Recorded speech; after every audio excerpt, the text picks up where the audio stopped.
Great. I think we're right there at just about 2 p.m. Monday, February 23rd. Welcome to the Hood River White Salmon Bridge Authority meeting. We'll do roll call. I see here in the office Grant Paulson, Arthur Babbitts, Mike Fox for Oregon. And I have Jacob Anderson and Mark Fleming on video, and myself here for Washington. And Ben just joined. Did someone else slip in? Yep, Ben just joined. Did. And Ben. Hey, everybody. And Catherine is let me know that she will be intermittent as she is moving about planes. So are there any modifications or additions to the agenda? I guess this is agenda modification. You have governance down for second meeting. Governance should actually be at the first meeting because our meetings are the fourth Wednesday. So we have a meeting in 2 days, and I can't give a report on that today. Okay. So we should change the agenda long term to correct for that. And also on this agenda, it actually accidentally says Tuesday, February 25th. February 25th is Wednesday. It is on Wednesday. No big deal. All right. So we'll skip the report today and we'll go to next meeting. Okay. Thanks. Any others? All right, thank you. Move right on to approval of the meeting minutes from last meeting. Are there any comments? Nope. I'd entertain a motion. I move that we accept the minutes as presented. For second. Second. Motion passes. No, We need Carries. to vote, Oh, sorry. discuss, and then vote. Thank you. I just moved. Eric, which of the alternates are voting today? I didn't see who else is in attendance.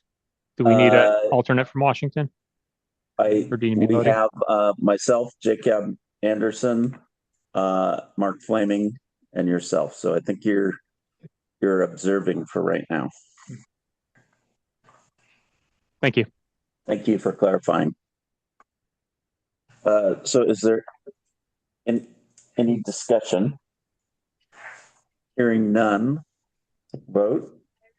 Aye. Those in favor? Aye. Aye. Aye. Opposed? All right. Meeting notes adopted.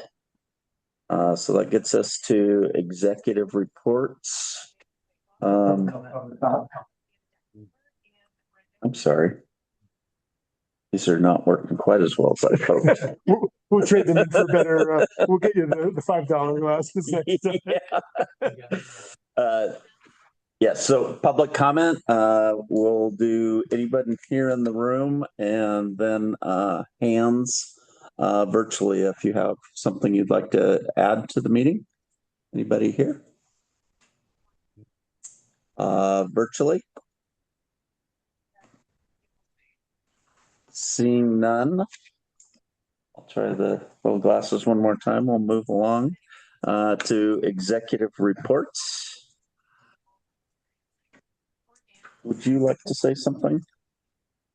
Sure, thanks. Thanks, Co-Chair.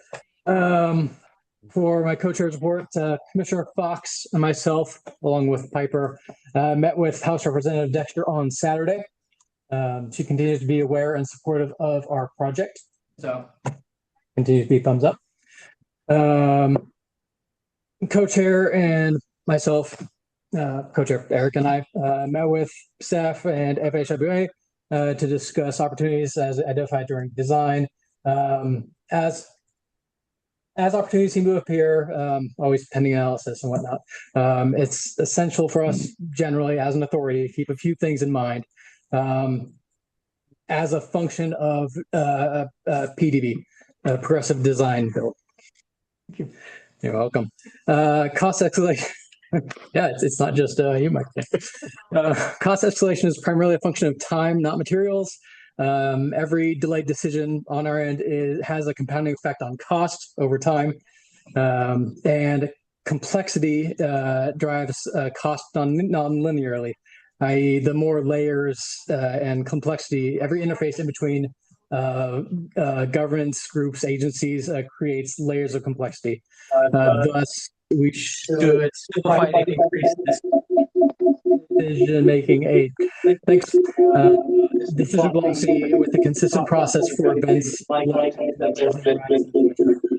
Would you mute Tahi?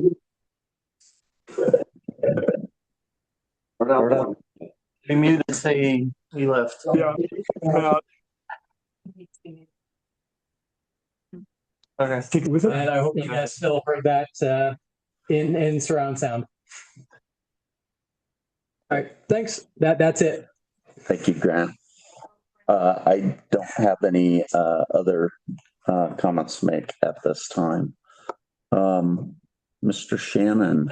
Yeah, I'm just going to hit the highlights on the notes in here. Want to make sure everybody saw that Umatilla did sign the MOA back on February the 3rd. The authority received that by mail and also signed it on February the 10th. That document has been taken down to FHWA and is pending their signature. So hopefully they'll sign it soon. We also got comments back from the Oregon Division from their headquarters on our infogrant agreement. What the email said that was sent to us was that this would be the last round for FHWA, and that they would then be sending it over to the Office of Secretaries of Transportation in order for them to start their review. So the document that will be sent to the Office of the Secretary will still have the splitting of the infogrant between the 75 and the 125. It will also still have the CDS in it because that has not been completed by FHWA to remove that out of the agreement. So we will most likely hear on both of those items back from Office of Secretary. So we are looking at sending that back to FHWA today. As soon as it does reach the Office of the Secretary, we will reach out to them and hopefully try to do some kind of a pre-meeting with them to make sure that everything got translated and transferred over with the right understandings.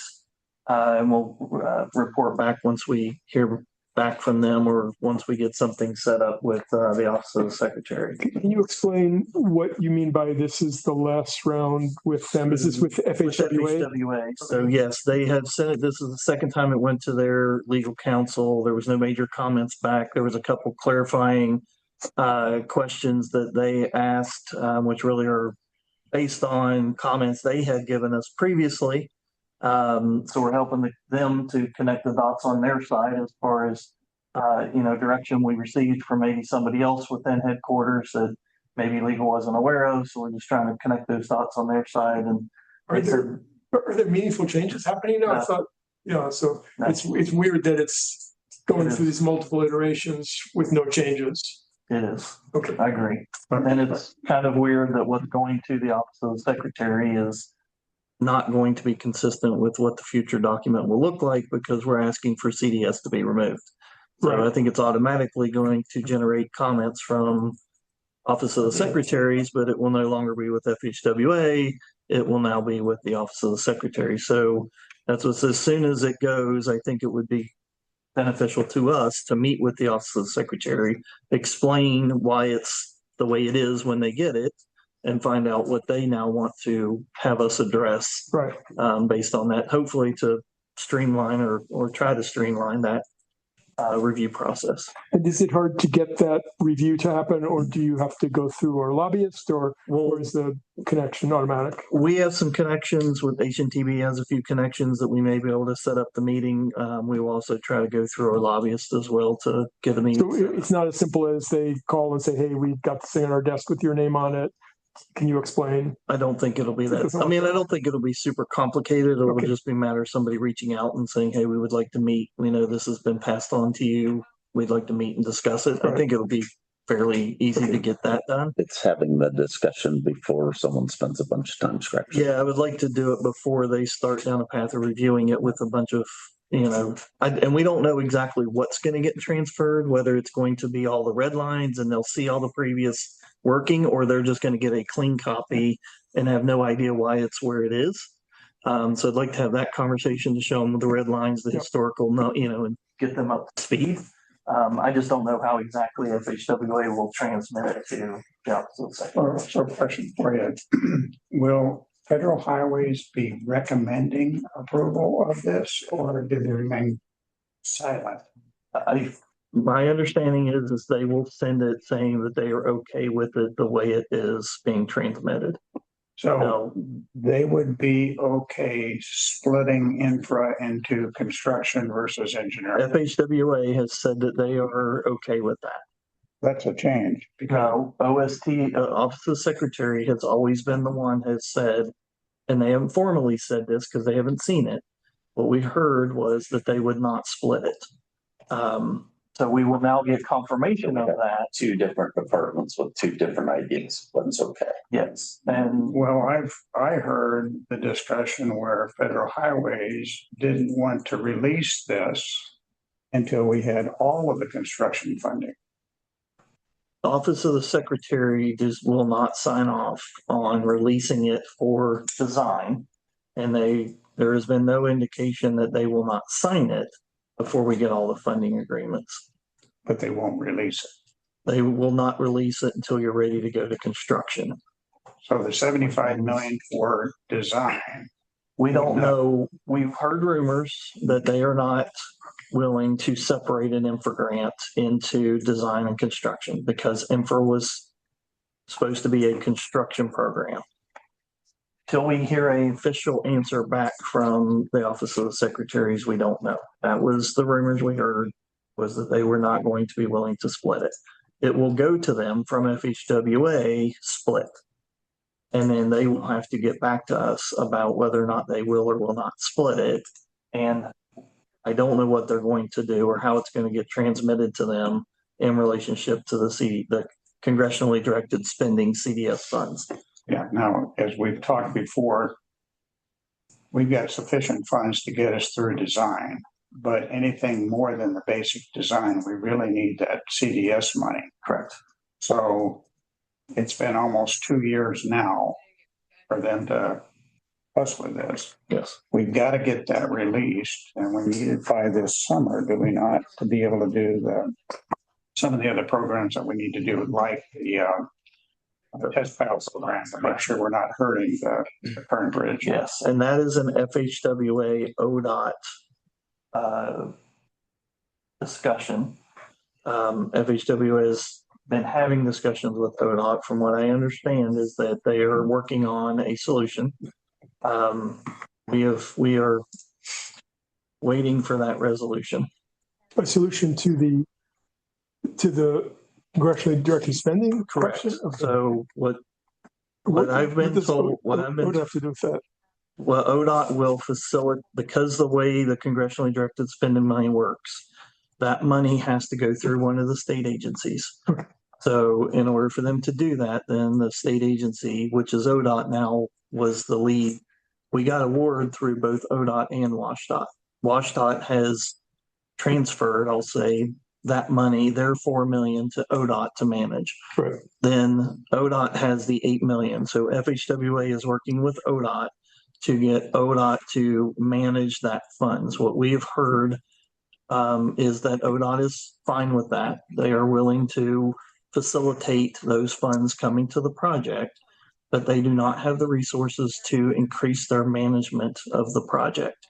FHWA has acknowledged that they will maintain the oversight that they have had, and they are just looking for ODOT to facilitate the funds. FHWA has indicated they need to have additional discussions, which I am not clear on what those additional discussions need or are, but they need to have additional discussion with ODOT about that. Okay, So we're waiting on those two to reconcile whatever that is so that that money can then be facilitated to get to the project. okay. And then you talked about federal highways, passing this along, saying that they have no objections to the office of the secretary. Correct. I hope I'm not confused here. Federal highways is a department within the Department of Transportation, right? Yes. So what this says is that they are a lower level review, and they're passing along to the office of secretary saying, we've got no problems with this. Well, Now it's the Office of Transportation first. Yeah. What he said is correct. Yes. So the They office make of- a recommendation to the Secretary of Transportation and makes a decision on it. right, What's getting passed from FHWA to the Office of the Secretary is a recommendation to split it, Right. 75, 125, and it also still includes the grant agreement, still includes the CDS language Right. within it. Right. I don't know how it will be transferred to the Office of the Secretary, if they will give them some yeah, I write-up. got that. Yep. That's what we're But to clarify, I believe it comes from Federal Highways to the office of, but it goes through a whole committee or a staff of people before it gets to the secretary. And is that staff of people particular to infra, or are they simply It's to, FHWA's granting office is what I would call it, as well as their legal. Have to review it. so they that isn't review what it went terms. through? That's what it went through So with that went- that's what it's FHWA. gone Now through, it's okay, going yeah. to the Office of the Secretary. So you're not describing another it level goes through another set of reviews before it goes to the secretary. beyond what we've already had. Yes, No, what we've had is the final review by FHWA. that's what I said. Yes, But there is a review within Department of Transportation before it goes to the secretary. yes. There's another layer in that gets to look at this thing. With the Office of the Secretary. So before they sign off at the Office Before of the they sign it, sure. Secretary, there's a group within the Office. Yeah, of the they're doing Secretary something other than for simply them. saying, we got this, so Yes, we're they're done. going to do their They're own gonna, review. they're gonna say, and they're looking at, presumably at some higher level questions than FHWA has looked at. Yes. Okay. Yeah. But we So don't it's- really know how that works. Yeah. Yeah. Violent Just agreement. mention it, it is gonna take some time. Got it. Thank you. So, but I'm almost hoping- sorry I asked. No, but yeah. I know. I'm hoping that when it goes to them, we can have a meeting with them, find out what was transmitted if we don't know Yeah. when it goes, to make sure that they understand what they're getting and what we're asking for. And then they can go do their review process and we can respond to whatever comments they have to hopefully get to a signature. What they're getting, how we got there and what we need. Yes. And we know there's already one issue, and that's the fact that it's still going to have the CDS money within it. Right. So again, I don't know how it's going to get transferred. Well, if they want to give us a second version of the CDS money, that's fine. That's fine. Yeah, or they just want to sign it and send it all that way, that'd be fine. Because it's whatever the language they have, it's just inoperative because the money's not in that place anymore. Correct. That was the Carry on. last bullet. Sorry. So, well, it is complicated because there's a lot of missing steps and pieces and there's money moving back and forth and we're trying to And- track it and and get it moving it was as quickly as written- possible. For one aspect of the project and the project involved, so when they Yeah. look at it, It's gonna be confusing It's gonna for raise them. a bunch of questions. So Progressive Design Build Team continued to advance the project. Main points is they're looking at the Washington shoreline. We did get some feedback that's going to be the process to get through the approvals for the Washington shore access outside of being able to use the construction methodology that was approved through the NEPA documents.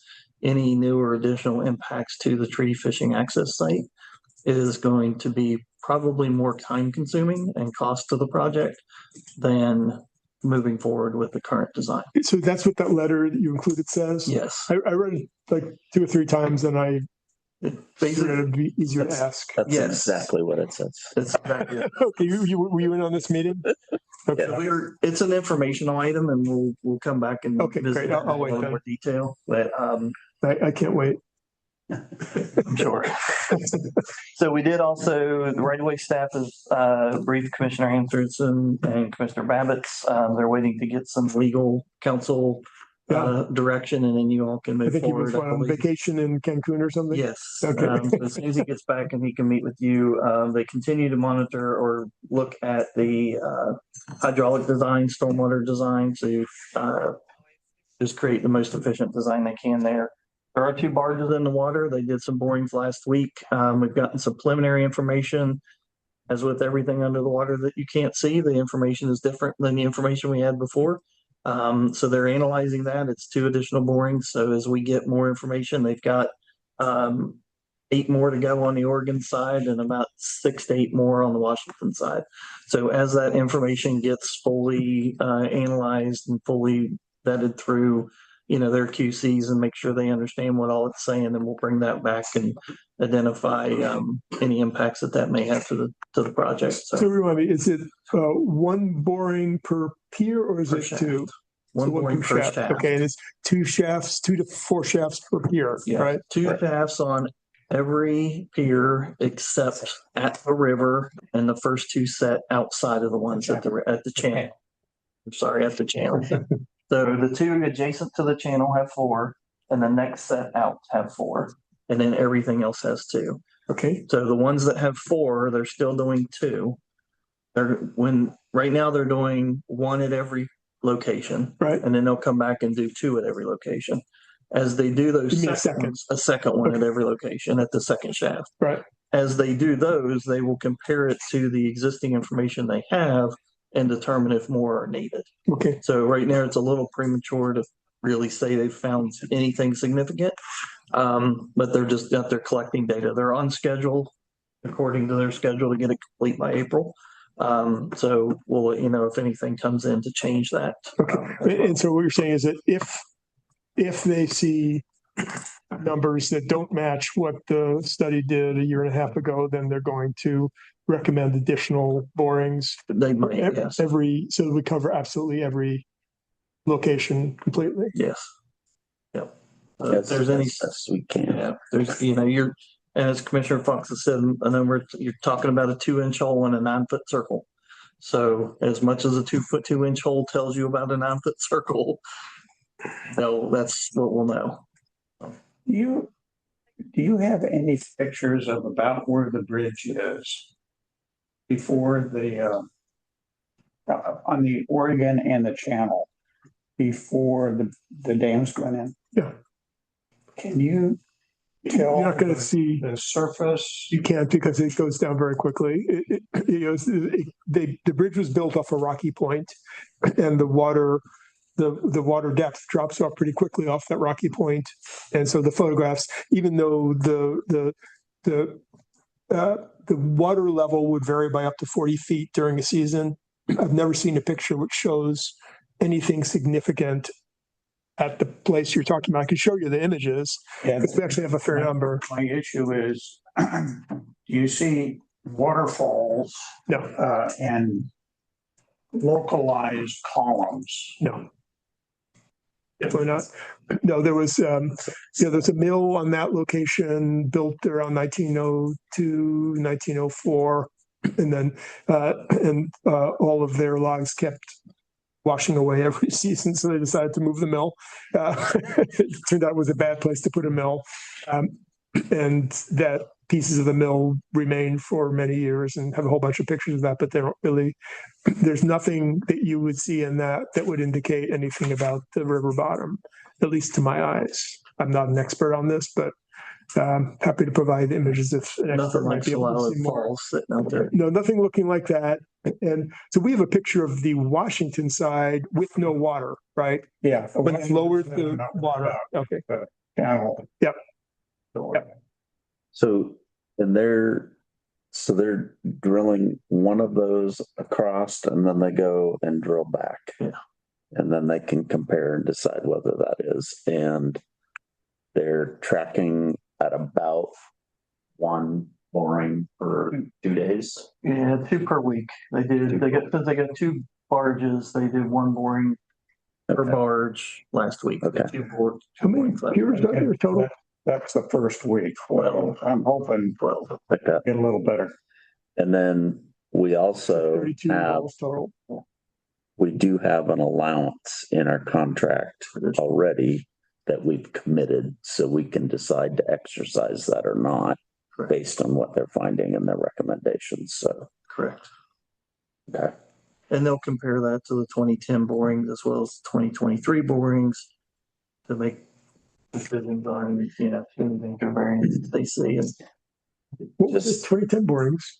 back when WSP did some original. Yeah, no, I was involved with the project. I don't remember any actual borings that happened back they then. did some borings back then. Okay. Yeah, I wasn't aware of that either. I thought the first boring done were the ones that we did. They did a handful. It wasn't very many.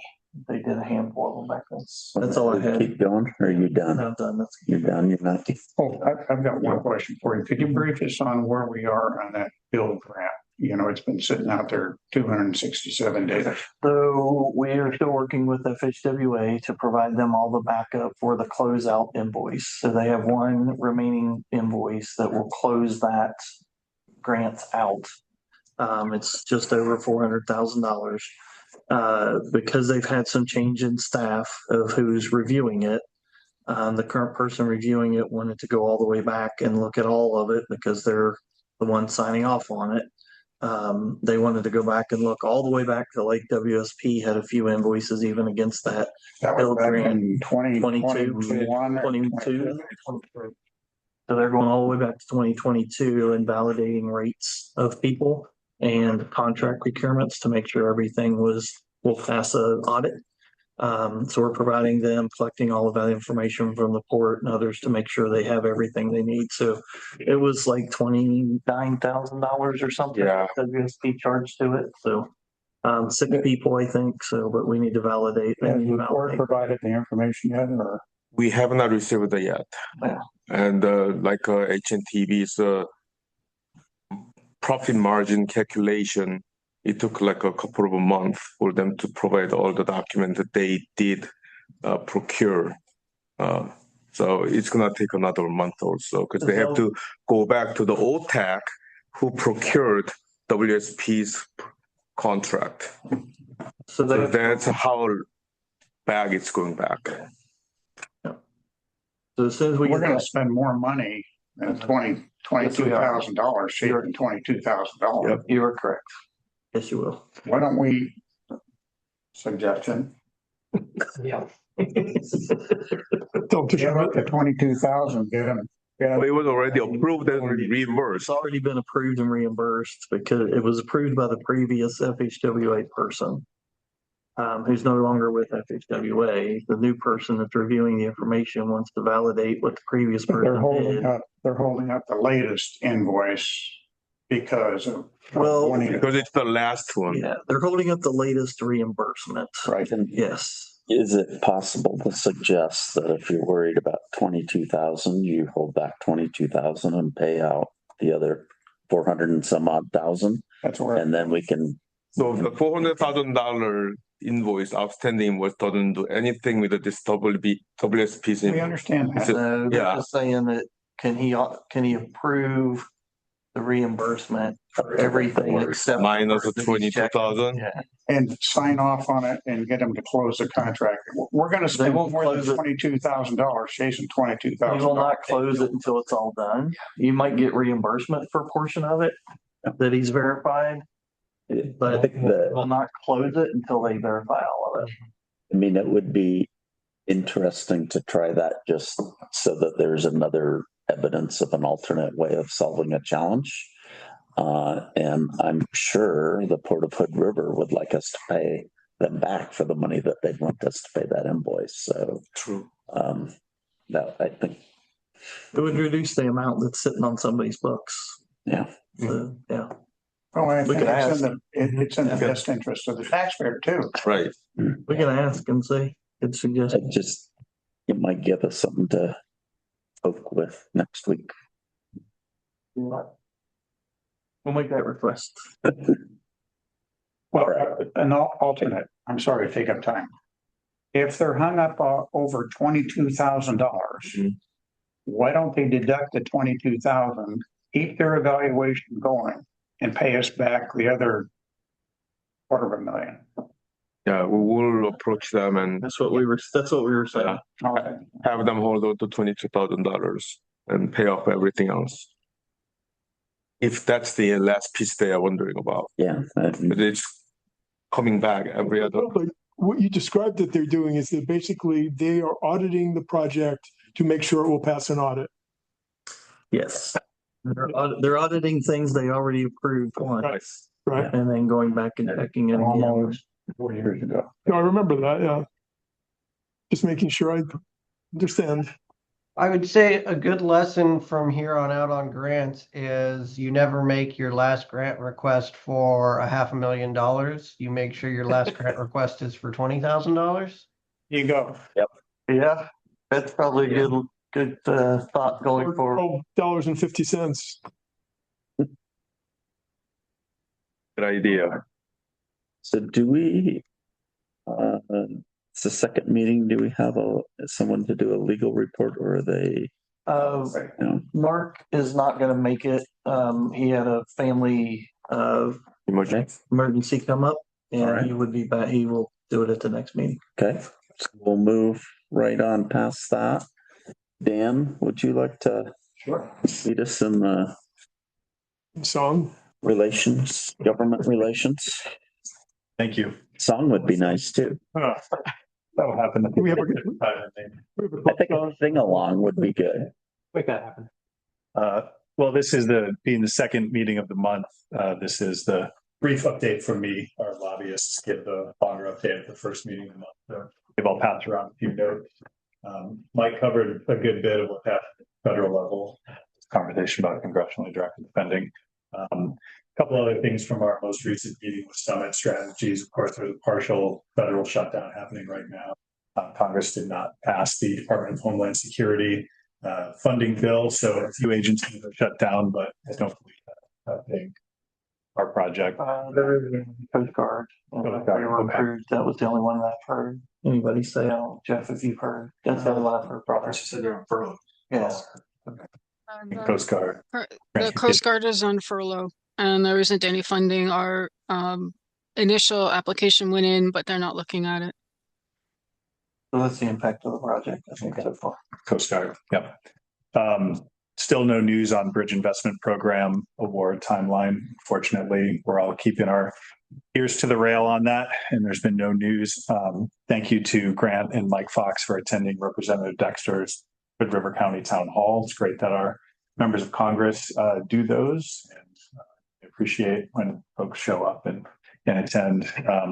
State level, the two states are both in their short legislative sessions right now, moving through policy bill deadline and heading into kind of more nuts and bolts budget conversations. Reminder that we have no active asks in either state legislative session. So both of our lobbyists, Brad Boswell in Washington and former partner in Oregon, will keep their ears to the ground as those transportation conversations happen over the next couple of weeks. And then starting in the second week of March, those legislative sessions conclude.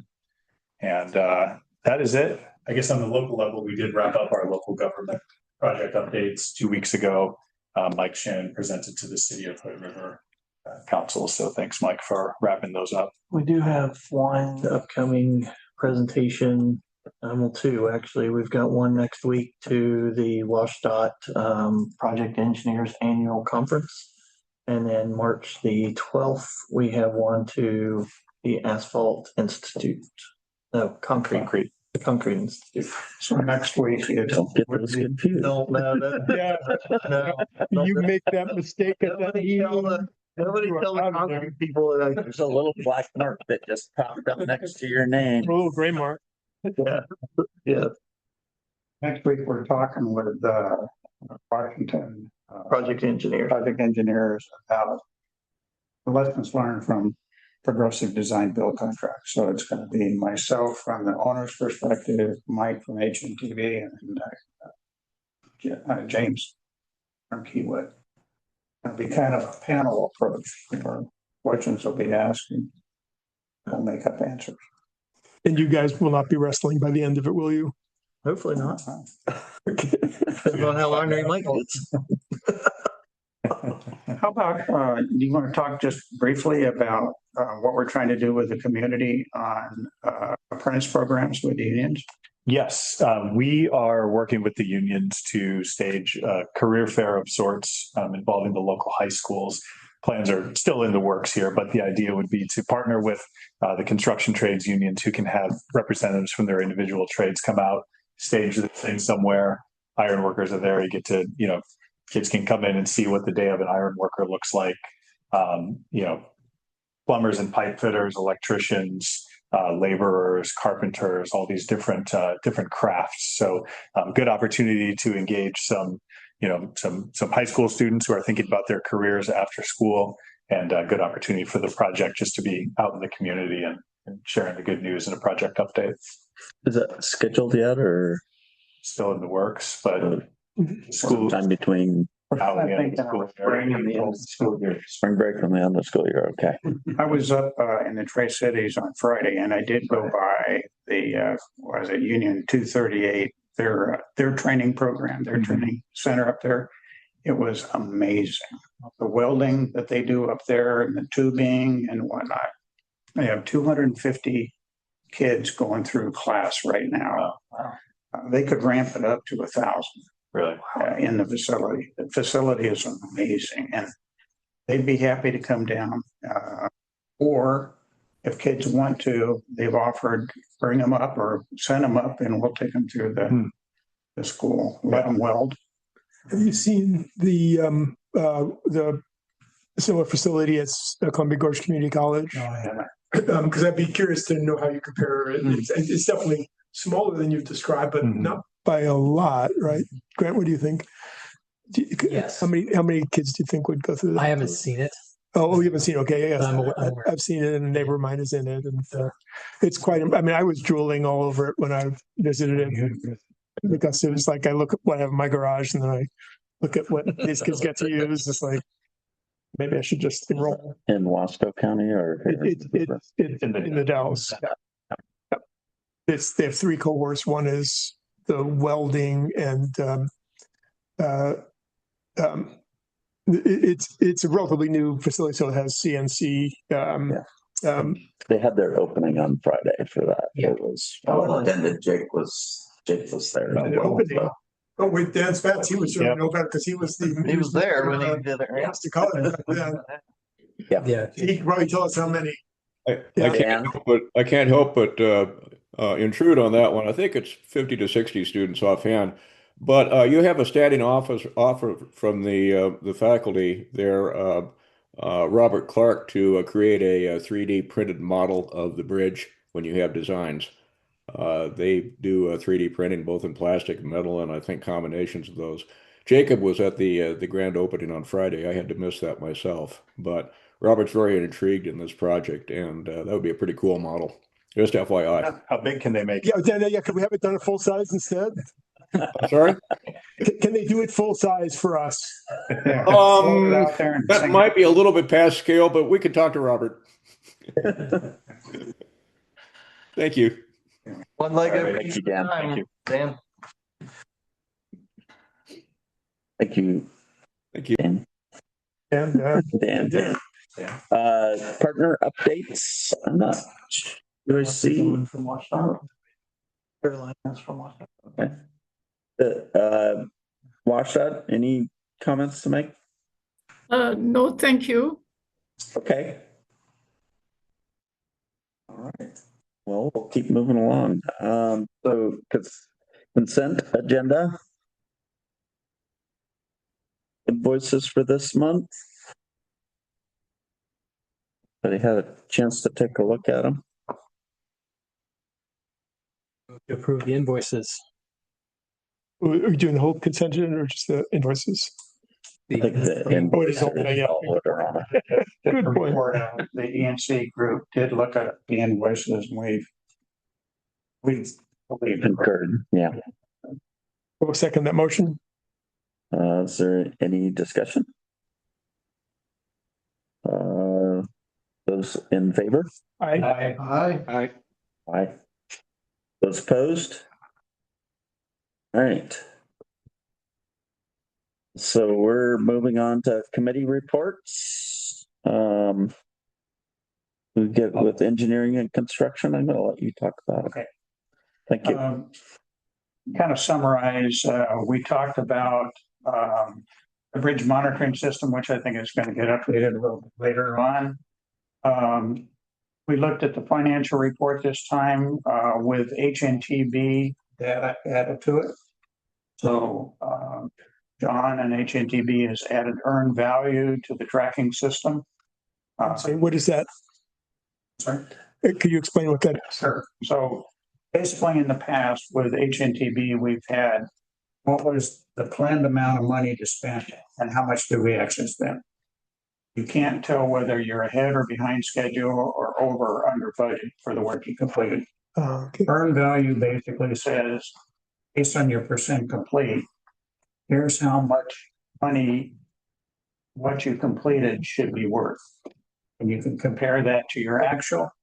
So you're either ahead, over or under budget, or ahead or behind schedule. Right. So it doesn't look, so if we take a step that saves money, but jumps us ahead in schedule, it doesn't look like we've actually lost because we've underspent. You can tell, did you improve schedule? Did you slide schedule?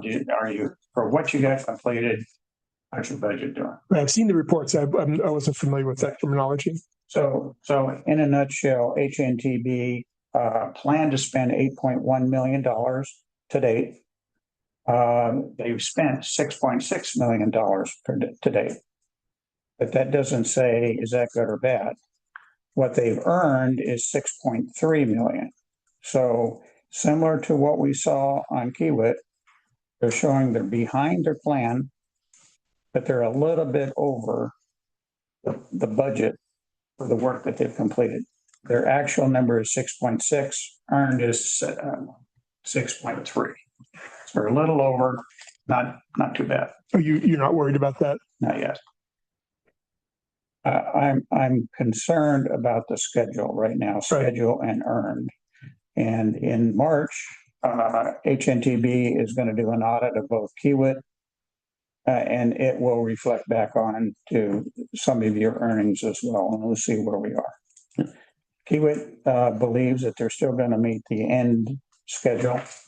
I'm getting concerned that they're tracking right along the late curve, or actually below the late curve a little bit.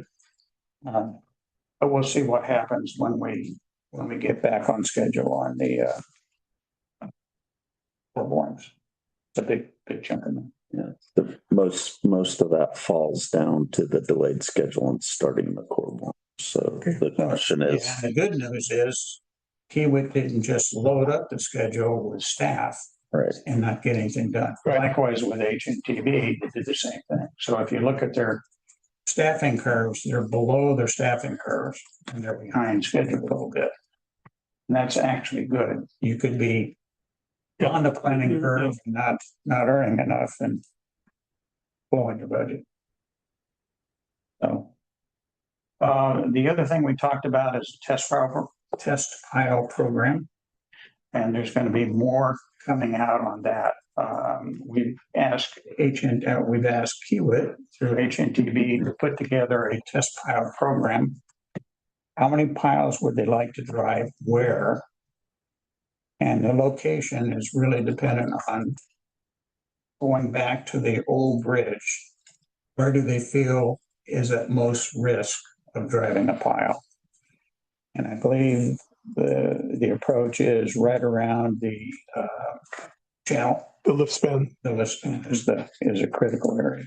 Where that guy with the cigarette in his mouth was stuck his head through the old piling in the 1930s picture. Is that what you're worried about? Where we have the photographs that show there was almost no rebar in the concrete? Yeah, probably. We should have that in the next, I guess, month. The real critical thing about that is I'm sure it's going to show a lot more money than we can afford. So we're going to have the cost of prioritize it. Yeah, prioritize it. try and get this. We're gonna want to do more than we can afford, so it's. Oh, okay, okay. But the program can be pared down, but you're guessing we will be really confident we want to do more. Yeah.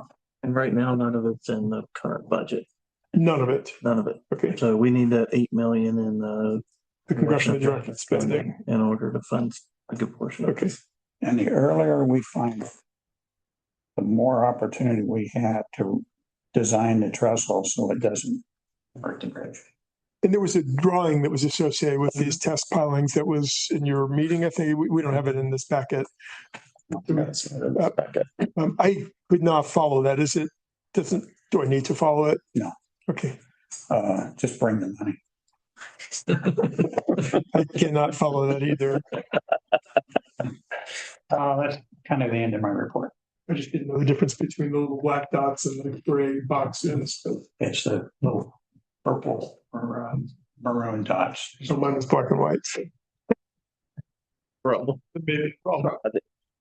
I mean, we got a little bit of it today, and it's clearly James and his crew. It's kind of been evolving. It's what are we trying to accomplish?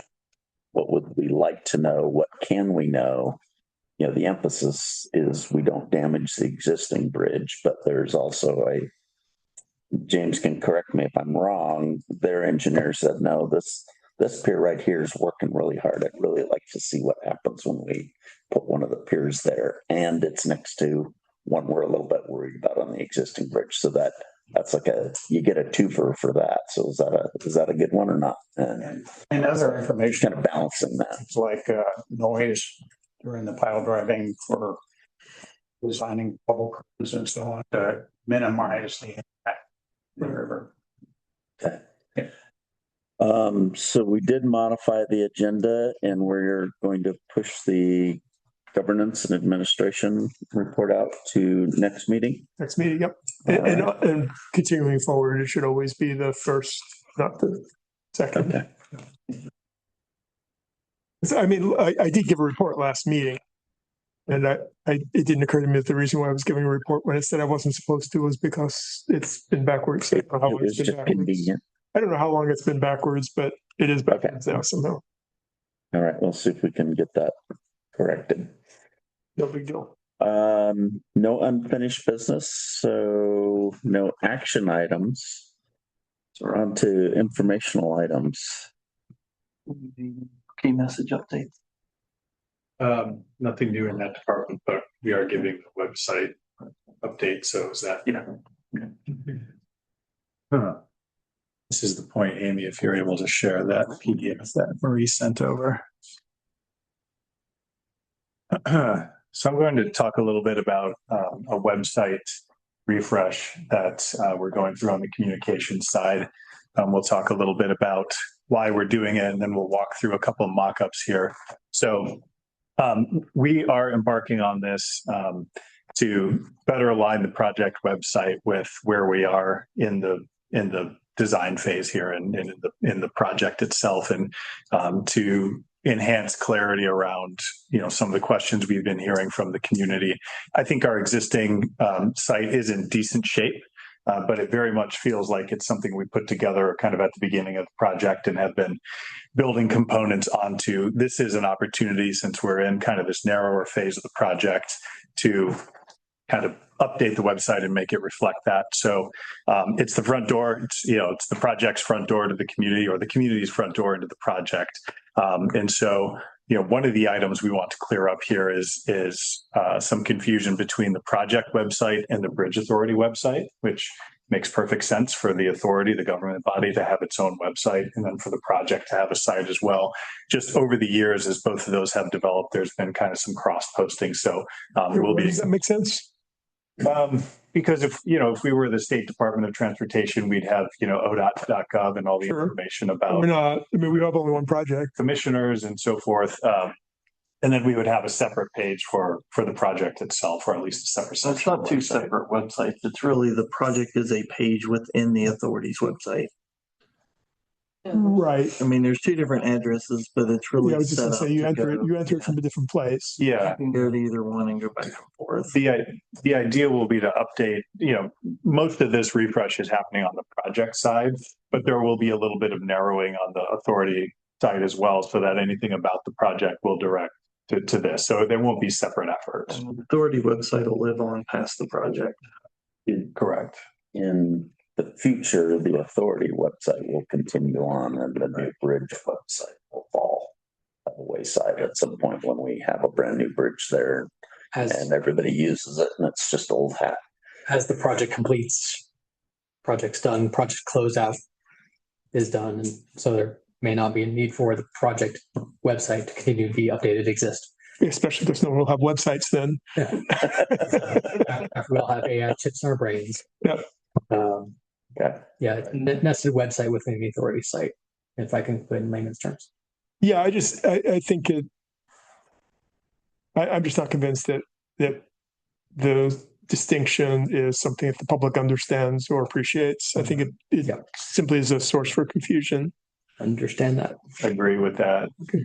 We've had this conversation about combining them before and have run through it and come to the conclusion that it still makes sense for the agency and the project to be separate, but you guys are the experts. Again, thanks. A couple things, just a couple of notes about what the refresh will include. An updated landing page that better conveys project status, more clarity on how we're doing the work to deliver the new bridge, reorganized frequently asked questions that has focuses on things like design phase, funding, tolling, other project background, things like construction impacts as we learn those items.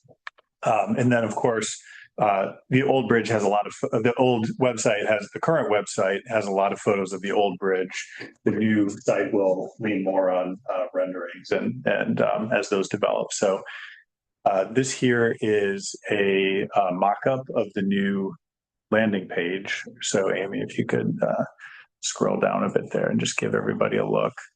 So the goal is to have this, right? A typical user will sometimes visit the website, just see the first page. So kind of want to have your latest and greatest messages up front there, some great dazzling graphics. If you could continue scrolling down.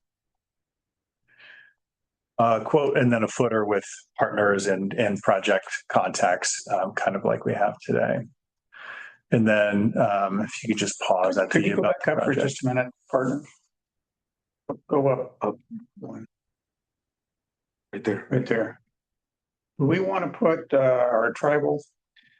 So we need to ask them for permission to do that. They've given us permission to do it from a funding standpoint, but if we want to put it on something broader than that, we would need to ask them. But we can ask them, yeah.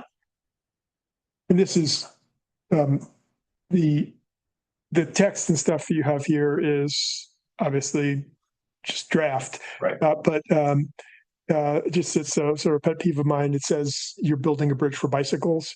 I think it's actually for cyclists. Where is this? Above.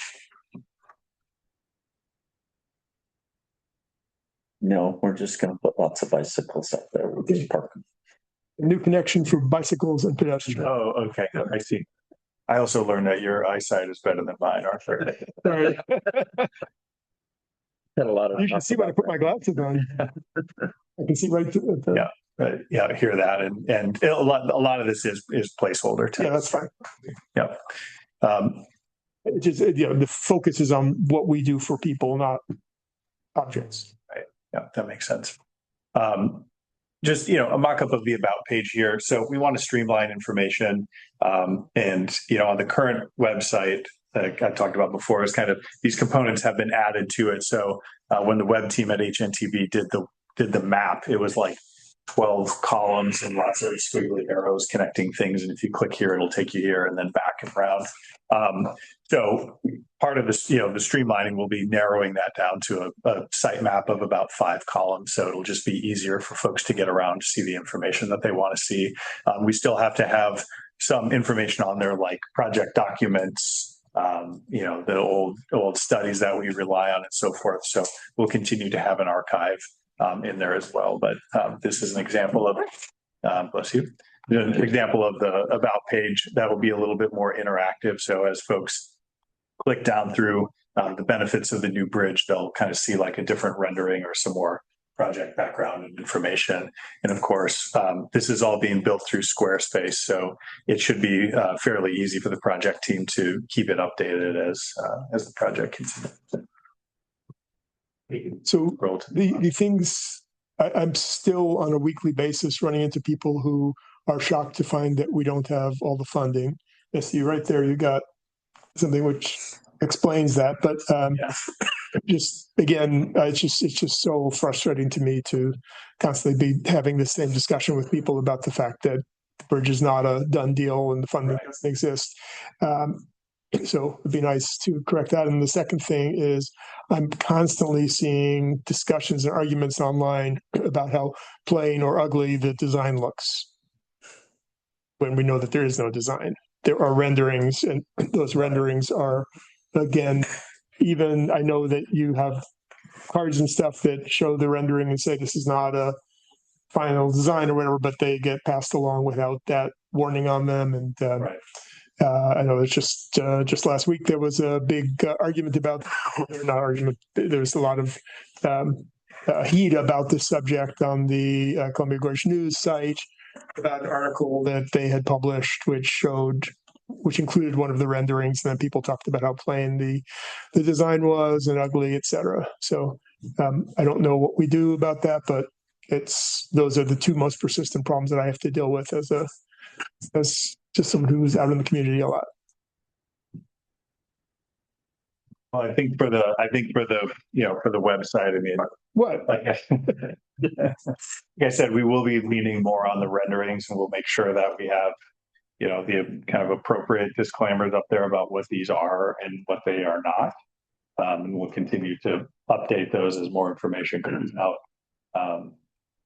Broader aesthetics question, that's probably outside of the purview of. I just encourage when you're. I mean, be real here. Design is moving on. Can we do some things for aesthetics? Absolutely. Yeah. Can we change it to a cable stay bridge? No. That's not the discussion. If you look at these pictures, the pictures have no aesthetic treatment. They are incredibly basic and simple. And I'm presuming that that's not what the bridge is going to look like, that there will be some aesthetic treatment to the concrete forms. There'll be some texturing, some coloring, whatever, and that we're not seeing that. And there may be some shaping. Is that not the case now? Are we giving up on all of this? No, there will be some, but it will not be everywhere. It will be in select, isolated locations. And what we've really talked about with that aesthetics group is trying to make it, I mean, it's it's a pretty basic bridge to get across the river, but can you enhance the experience of using it by treating certain things that people get close to and experience as they go across, primarily the pedestrian part, but there's some opportunities on the driving components as well. But there's not a huge, it's pretty utilitarian bridge. Why did we have all these discussions then? Why did we have all these discussions? Well, look, that's what's informing where do we invest some of that money. Where exactly that happens isn't determined yet. But and what do I keep coming back to this, guys, is it all comes down to how much can we afford? And I'm all for making the bridge attractive. Absolutely not. But at the end of the day, do you want a bridge? You can use this argument for anything. I have not seen any evidence yet that having a concrete pier, such as appears in these renderings, with zero ornament, is significantly cheaper than one that has some form to it or some ornament. So that's what the aesthetics group's working on right now. So maybe we put on here that, aesthetics coming or something where this is just the base. But the aesthetics group is talking about those things and they're pricing up what some of that looks like. Because in the estimate, there was I think $3 million towards aesthetics features. I thought maybe 2.7. It's still not. Whatever the number was, they're going to be looking at, okay, here's what we have today to do B. How much would that increase the cost? And then people can make those decisions of how they want to and where they want to apply those aesthetics.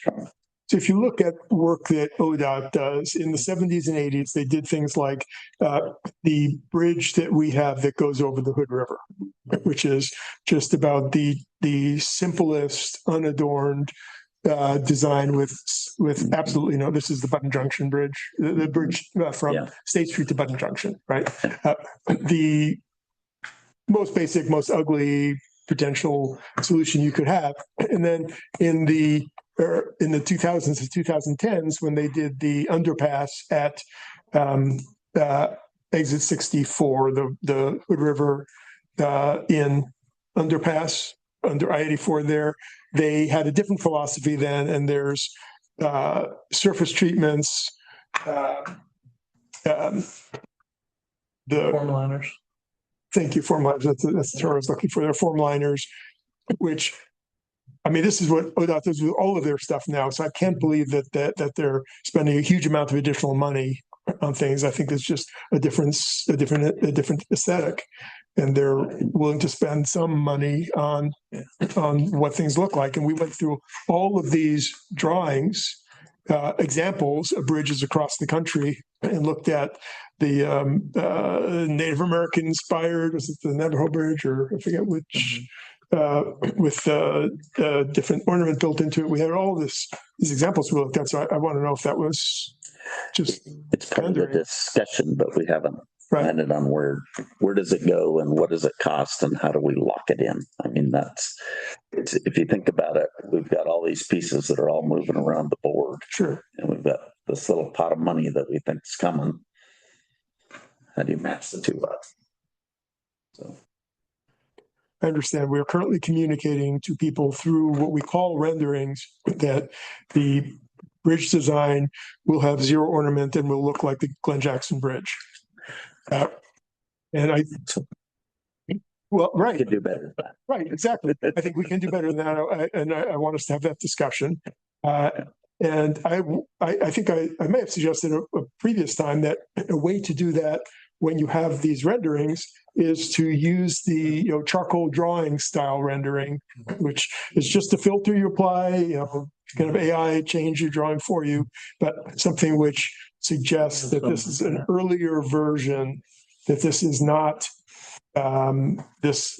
a rendering of it from a construction plan. And we have some like that, the charcoal out. Crosshatch, or I don't know, whatever they call that. Yeah. There's fuzziness.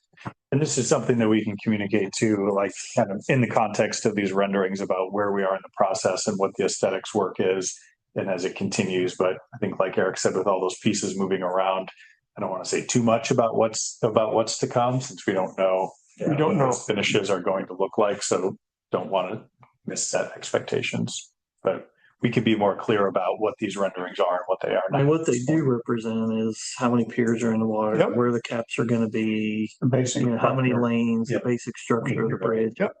Yep. And that's all I was after. Maybe we put an aesthetic It's the coming basic soon. structure, but don't lead on that, hey, this whole thing is really preliminary, we're going to change the whole thing. We're way. But I think Arthur's comment is well taken, because don't start getting some of this integrated and locked in now. Yep. It becomes more and more, well, no, we've already done this. So we need decisions. So we know what our design milestones are and what we'll know by then. Right. There's some design documents actually coming in this week, hopefully. That's what we've heard. Thanks. Well, last word on the website timeline. We hope for all the changes to go live in probably mid-March. So the team will be working on this over the next few weeks, and just kind of the way that this platform works. You may see a couple small changes on the existing website, where like fonts change or a couple sizes in text may change over the next couple weeks as folks do their work. That's something we can't prevent, but we'll probably put a little badge up on the website that just says that, hey, we've got a website refresh coming soon. You may see some small differences in the meantime. And we'll just wait for all website traffic to flood in. What's the font we're not allowed to use anymore? Is that Jake? Yes. Go ahead, Yeah, Jake. I just wanted to add on a few points. I think one big thing that we're focused on is making sure it's a bilingual website so that Spanish speakers or readers can also utilize the website and collect information. I think what Dan is and the team's working on is really a sort of conceptual change, talking about, but up until this point, we were focused on why. Why do we need this bridge? Why is it a project that needs to happen? And I think now the focus is going to be on how. How are we going to make this happen? How are we getting the funding? How is it getting designed? How is it going to be built? So how is really the focus of the website content and what we're putting out to the public. And so I just wanted to emphasize that to this group. And the current question. And on the language front, there will be the current site has both of these elements, and the new one will as well. Where at the top there's a selection between English and Spanish for the two most commonly used languages, and then down in the footer there will be a Google translation tool where it can be translated into something like 200 different languages. So we'll be well covered. So the third discussion I have with people on a regular basis is why do we still have to have tolls? And you do touch upon that, but the way I deal with that discussion is I turn it around into a discussion on why you don't have to pay $20 in tolls for it. And I point out that your tolls are covering something like 15% of the cost of the bridge. Right. And that's how we show that the community is invested and we have no choice. And this will be, I'm working on kind of the bigger frequently asked question update, and there will be a robust section about tolling that'll work with the funding and finance folks to further refine, but we'll certainly address that. Yeah, it's not 15%, it's closer to a little less than 10%. Is it now? Yeah, 15 was what we were working with before when we before the prices got all. Yeah. So what is the number I should use? Good to go. Thank you. It's right at 10%. It's 100. Around 10. $105 million out of 1.1. Around 10%. Close enough. Yeah. Great. Chat. Great. Thank you, Dan. James, are you on and available to talk? Yeah, I am. You want to give them an update on the bridge monitoring? Yeah, I can give you a bit of an update. I'd like to kind of go through the different components that are part of the bridge monitoring system and give a status update on all of those. So one is a weather station. We have a weather station that's operational and collecting data up on top of the towers now. The next thing is the tilt meters. So we have tilt meters on each of the piers, and those are collecting data, and they're obviously installed too. And then vibration sensors. So at each pier, there's a vibration sensor. Those are all installed. They're not activated yet. So those are actually going to be activated overnight tonight. They're going to drive along the bridge tonight and get those all activated. So those will be up and running and collecting data. The next thing is the tide sensor. So the tide sensor is not installed yet. We had to bring out a different type of tide sensor, and the one that we had was not the right type, and so they're getting the new one, and that's going to be a couple of weeks. I think it's about 2 or 3 weeks before that's installed on site. James? What do you call it, a tide sensor instead of a river gauge? Does that mean something different? Yeah, so what it is a better way to picture it is an air gap monitor to measure the gap between the bottom chord of the bridge and the water level. And so it's a sensor that is installed on the bridge, and it's measuring where the water level's at. I was originally picturing it kind of like a float valve or something like that would have been attached at the water level, but it's not. Okay, but still, there's no, it's not, we're not a tidal body, so calling it tide gauge seems weird to me. Yeah, but It's just a term of art. That's what it normally That's does. the term of art. Yeah, it just measures the Okay. water level. Sorry, guys. I'm used to like bridges that have maybe a tide component to them, and so that's where a lot of times they're used in like ports. Yeah. Where there is a tide and the ships are coming in and they're making sure that the container ships have enough room to get underneath the bridge. Right. Thank you. Yeah. The total stations, those are all installed. We're waiting on getting some back sites. The total stations are That's on shore. the survey equipment that's mounted on top of Mount Adams Fruit, and there's another one at SDS Lumber. Those are installed. They can see all of the prisms that we have out on the bridge, but we need to get some back sites installed, some permanent back sites installed, and that's going to happen either the 10th or 11th of March is when that's scheduled to be going in. And then the last thing is the server. So we're still working out the details on the server. On some of the data, the data that's being collected, that's getting stored on the server, but it's a matter of getting the interface or the computer so that we can show you guys a nice looking interface that shows all the data at one time. So that's in the works right now. Where's the server located? Probably It's in about the building. 50 feet from you.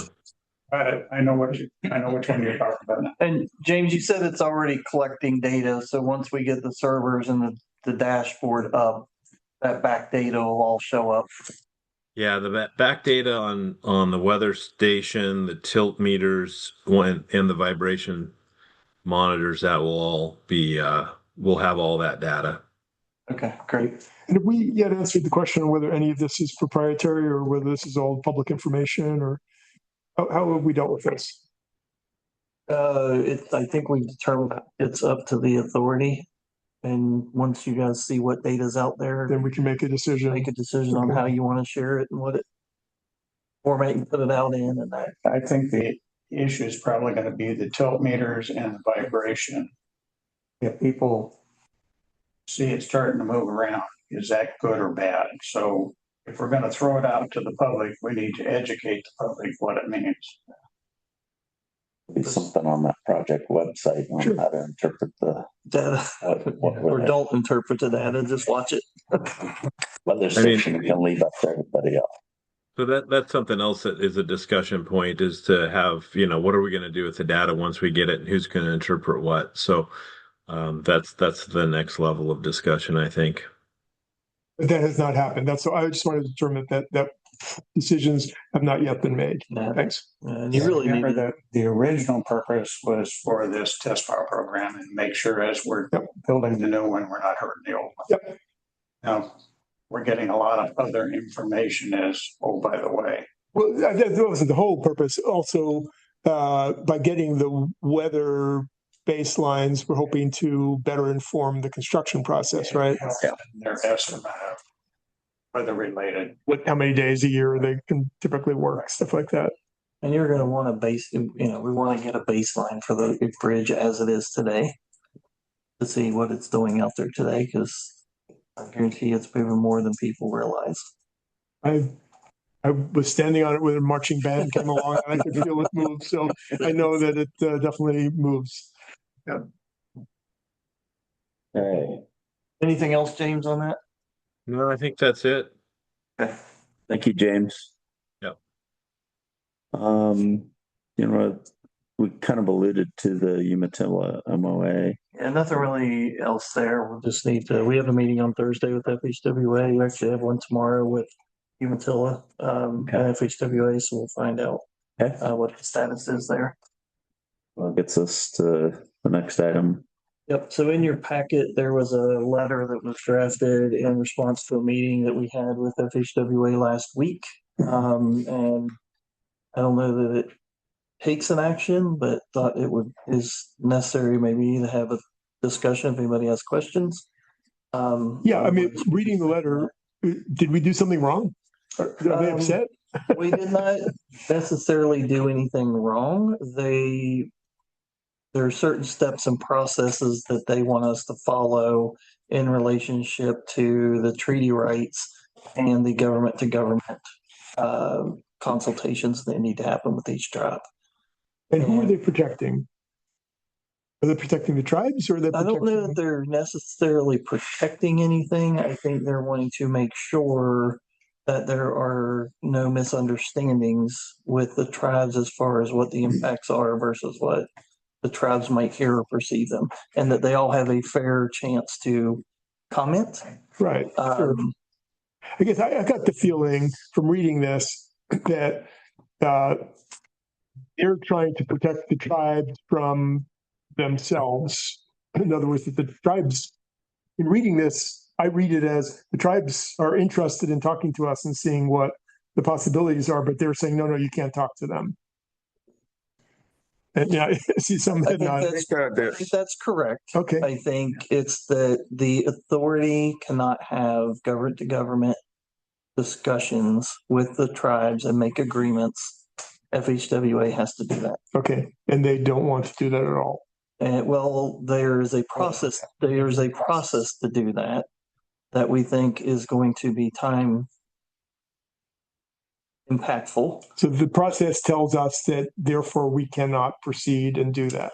Yes, because it will have negative impacts on the project and timeline of the project in order to be able to work through the process that they have outlined. So even though it's something that could be beneficial to the bridge project and to the tribes, because FHWA has to be involved in the process, it's not something that we can appropriately proceed with. And the historical nature of the process does not lend itself to meeting the schedule of the project. Okay. That's what I thought I read. Yes. I guess I read it right. And Thank you. there is a schedule and cost savings to the project potentially. Right. But potentially, the timing of being able to work through the process at a 40 to $60 million yearly cost of delay would outweigh the potential savings. So we are putting that idea to bed. We have decided to not impact the TFAS site any more than what we saw last week in the NEPA documents. And was it last week, last meeting or the meeting before that we had those drawings and you showed some different possibilities about coming across the tracks and cutting. Those are all off the table now. Those are all of those. We have to stay within what was approved in the NEPA documents, which is a trestle and bringing all materials, equipment, men, everything to the site by water. So the workers every day, I'll give you an easy example. The workers every day will have to load a barge in Oregon, come across the river to do work in Washington. At the end of the day, they will have to get back on a barge, go back to Oregon to get off work. Mike, It's does just this a small preclude impact. Does this preclude any going down? I know we were potentially looking at crossing the railroad on our land on the right of way in essence. And we looked into it and we said at that time that it wasn't feasible. The railroad didn't want to play, but is that something we could look at further? We could, based on the conversations we've had with the railroad, to put another even temporary at-grade crossing again would not be feasible with the timing of the project to be able to do that. Okay, what about crossing the current one and doing the loop into the private property and coming back and then going down the railroad? So because of the quiet zone out at the crossing today, so the reason they don't have to blow their horns is because they have what's called a quiet zone.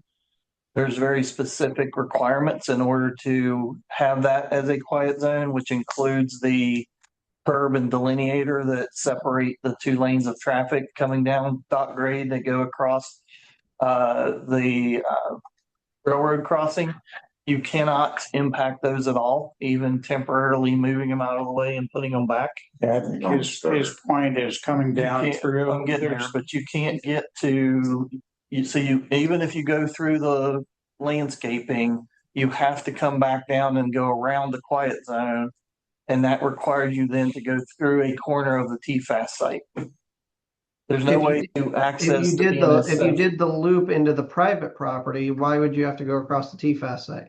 Because you can't go across the quiet zone curb and delineators. So to get around those, They're on you both have to sides. come down and go around it, which requires you to go through the TFAS site. And the issue there for him is that it's on both sides of the rail. It's not just on one side. So What about not having the quiet zone for, say, 6 months while we work in there or something? That would be something we would have to get buy off from the local residents as to whether they would be okay with removal of the quiet zone. Yeah. And that typically is not a process people are willing to do. I suspect that has something to do with the TFAS site as well. I would expect they would not want that to happen, yes.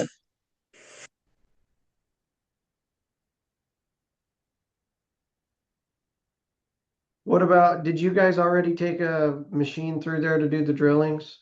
We were not allowed to do that either. That was considered a impact to the TFAS site. We thought it was a right of entry discussion, but it was determined to be more than that. And in order to do that, it would have required more coordination and undefined amount of time. So we are going back to lowering it down off the existing bridge and moving it in from the existing bridge, which means $120,000 and 4 bridge closures. Did that go through legal? Not our legal, but their legal for that interpretation? Their legal was on the meeting and supported what their staff was saying, FHWA. Even though BIA and CrickFit both were bought off on it.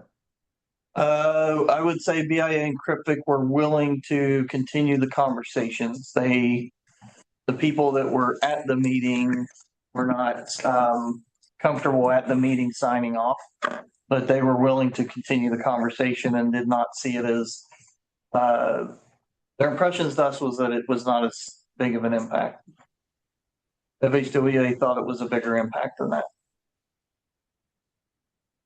And as the lead federal agency, FHWA felt that it was their overall decision to, and owner of the NEPA documents, that it was their decision to make the decision.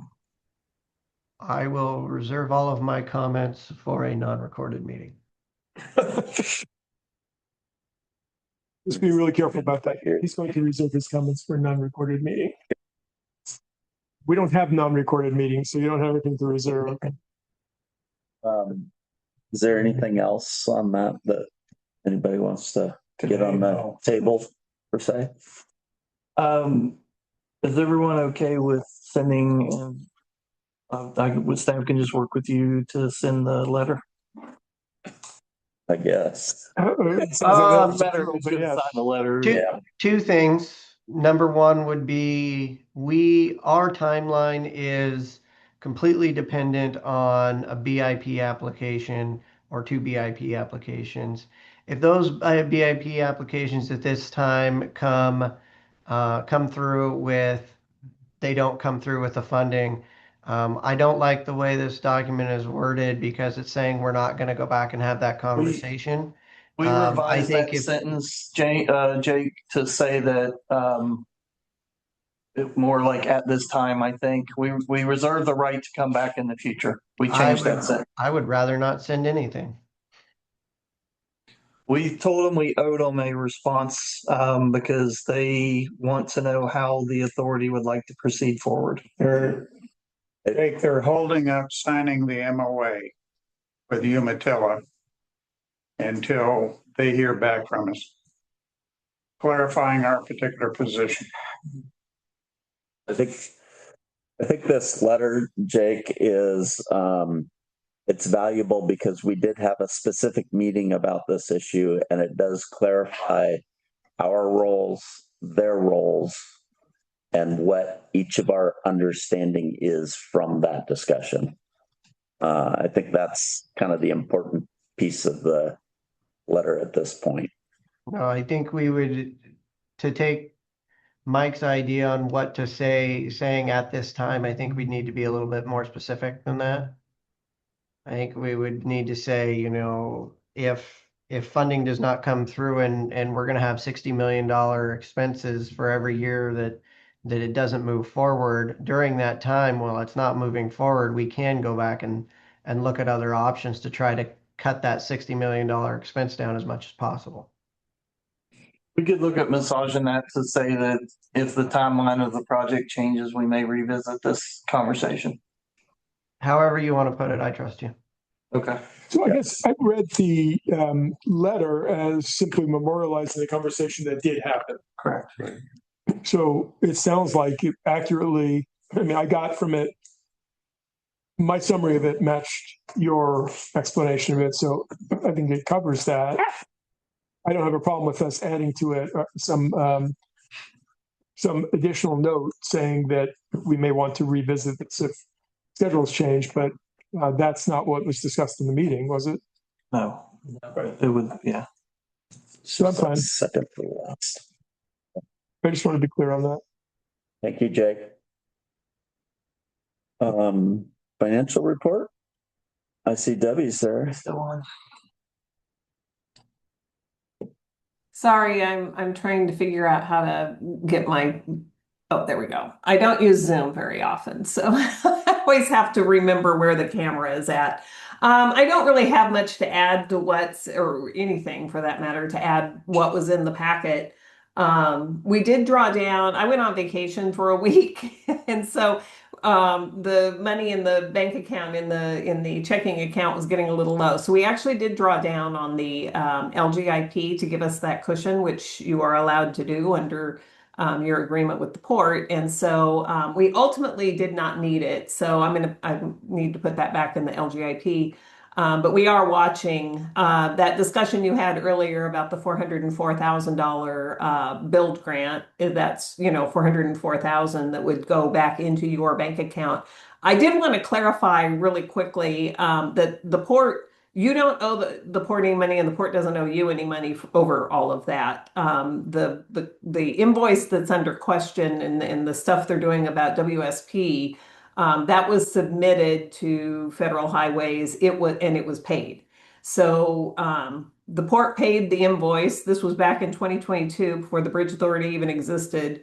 The port paid the invoice and submitted it to Federal Highways for approval under build, and they approved it, and the port got the money back. So as far as that kind of thing, there's no money owed or owing on that in any way whatsoever. The $404,000 that's outstanding at this moment was paid by the Bridge Authority. And again, if there's a way to get a portion of that back, we'll follow through on that and see if we can get that back. But that $404,000 will go into the Bridge Authority's bank account when it does come through. Debbie, that money, I just want to make sure I understood this, and that money came out of the 1 million that the court allocated, or it came out of the reserve account for the TIFIA? That came out of the reserve account for the TIFIA. Okay, so the bridge loan, was $1 million in total. And it's, I don't have the number in front of me, but it's sitting at about $500,000, $600,000, I think, right now. Okay, so, and just so I think this is right, but correct me if I'm wrong in this, then if that came out of the reserve account, the authority is losing interest on that $400,000 for whatever period of time it is not reimbursed. You are correct that yes, exactly. Yeah, exactly. So the authority is actually losing money by not incurring interest. Yeah, the contractor has been paid. but we have not been reimbursed and we're using this bank account to. That could be earning interest at We'll be 4%. earning and. Would you be able to, Reserve. maybe I should not ask this question. Is it, never mind. Never mind. I would like to see the calculation on how much that interest would amount over the course of this time. Thank you, Jake. I can do that. All right. Thank you. Do you want to go upcoming items? Nothing new there to cover. We'll just continue to work through the right of ways and policies, but nothing that needs to be brought up. Is there any kind of good of the order general discussion items? Anybody wants to throw out there? It's having so much fun. Great. Would you like to say? You want to expand on that? All right. So next meeting, Monday, March 9th, 2 to 4 here, Zoom. Thank you, everyone.